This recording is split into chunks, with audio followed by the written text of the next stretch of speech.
Yes, yeah, I might actually share the drive home tonight with an Uber driver, and yeah, we'll see how we go from there.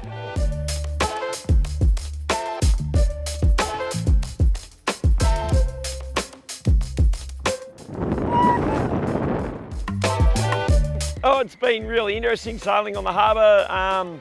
We all knew it was going to be challenging coming here, dealing with the conditions and just the shifts and also the ferry traffic. Like they said, you've always got to watch your six before you tack. Make sure it's not your competitors you're worried about, it's the gin palaces and all that sort of stuff. Been a couple of good crashes and they just seem to laugh and cheer. They think you're putting it on for them. So it's been really good. You know, the good guys froth in this, but some of us are, feeling my age at the moment.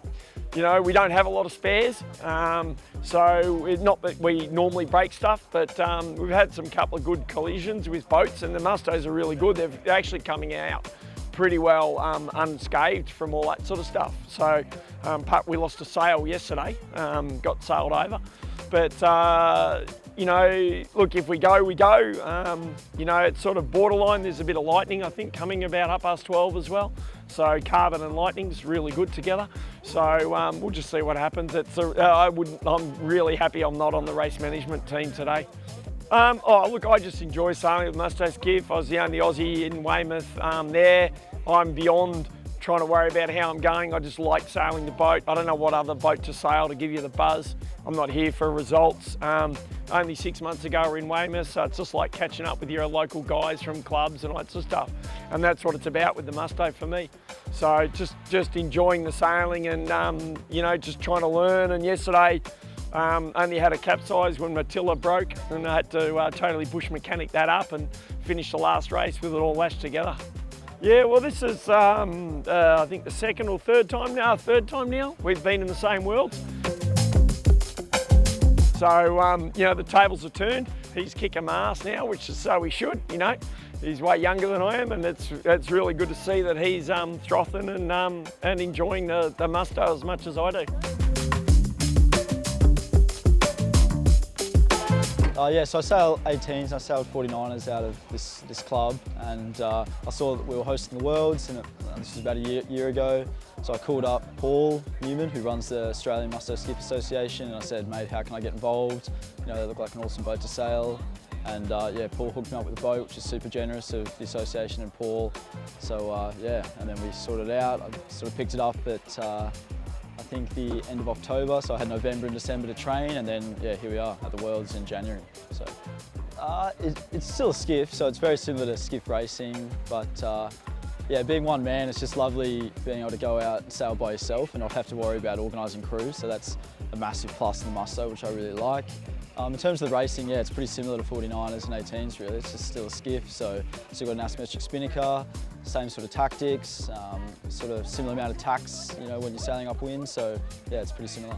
Yeah, I've been really impressed with some of the quality of the fleet so far. These guys have been doing it for a really long time, and they just have such good feel for they can sail the boat so fast upwind. So that's been good. In terms of just getting the boat around the track and sailing clean, super important.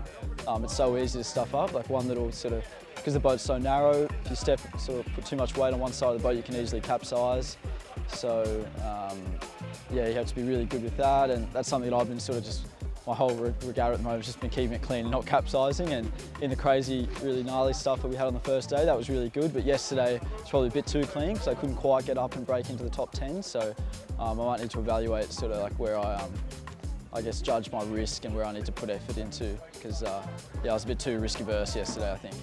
The problem with Sydney is that there's so many other skiffs to sail, which I think is why the class hasn't taken off so much here.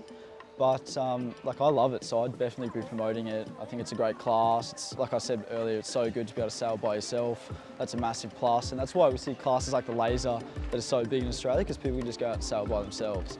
So I wouldn't be surprised if the Musto continues to grow here. We've got a bit of west in the breeze today, which is not good. When you've got a southwester in Sydney, it's really hard, really challenging. Southerlies can be a lot nicer if they have a little bit of east in them, but this west isn't good, so it'll be challenging.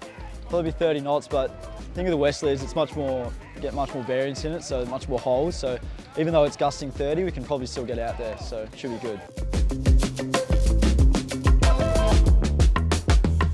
Well, we were held on shore for quite some time.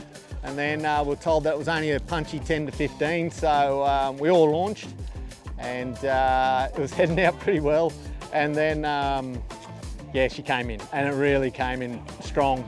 So went out the western side of Shark, got into a lull and thought, yep, this is just a 10 to 15. I was just in a gust, so set the kite, jibed and headed to the back of Shark through the shadow, and then came out the eastern side and met the 20 plus knots or whatever it was, and it was all on then. It was a great ride. It lasted not as long as it should have, but it was a good time while it was happening. Yes, yeah, I might actually share the drive home tonight with an Uber driver, and yeah, we'll see how we go from there.